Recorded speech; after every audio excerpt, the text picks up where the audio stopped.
Apartment கம்யூனிட்டிஸில் customer டெபாசிட்ஸை இன்கமாக treat பண்ணக்கூடிய ஒரு practice பார்க்குறேன்.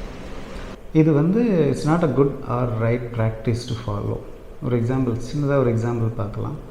அவங்க கம்யூனிட்டியில் ஒரு ஜிம் இருக்கலாம், அதுக்கு மெம்பர்ஷிப் வாங்குறதுக்காக ஒரு டெபாசிட் அமௌண்ட் வாங்கலாம். இல்லை ஒரு செலிப்ரேஷன் ஹால் இருக்கலாம், அந்த ஹாலில் ஒரு காஷன் டெபாசிட் ஒரு குறிப்பிட்ட அமௌண்ட் வாங்கலாம்.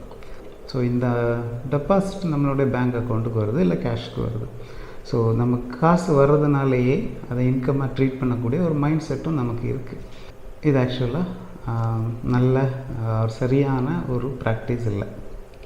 ஸோ இந்த மாதிரி டெபாசிட்ஸை இன்கமாக ட்ரீட் பண்ணுறதுனால வரக்கூடிய பிரச்சனை என்ன அப்படின்னு பார்த்தீங்கன்னா, நம்பர் 1, நம்மளுடைய ப்ராஃபிட் ஸ்டேட்மெண்ட் இருக்கிறத விட ஜாஸ்தியாக காட்டுற மாதிரி இருக்கும்.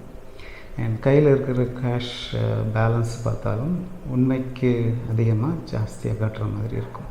ஸோ போத் ஆர் நமக்கு ஃபினான்ஷியல் சிச்சுவேஷன்ஸை கொஞ்சம் மிஸ்லீடிங்காக இருக்கிற மாதிரியான ஒரு பொசிஷனில் கொண்டு விடும். So it's not a good thing to follow.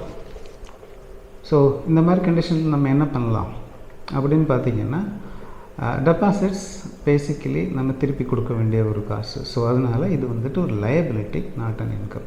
So always treat all kinds of deposits as ஒரு லயபிலிட்டியாக ட்ரீட் பண்ணுங்கள், இன்கமாக ட்ரீட் பண்ண வேணும். ஸோ இது ஒரு சின்ன சேஞ்ச் தான், பட் இந்த சேஞ்ச் பண்ணுறது நம்மளுடைய கம்யூனிட்டியோட ஃபினான்ஷியல் சிச்சுவேஷன்ஸ் ஆர் கண்டிஷன்ஸை தெளிவாக நமக்கு காட்டும். Just a small tip. Thank you.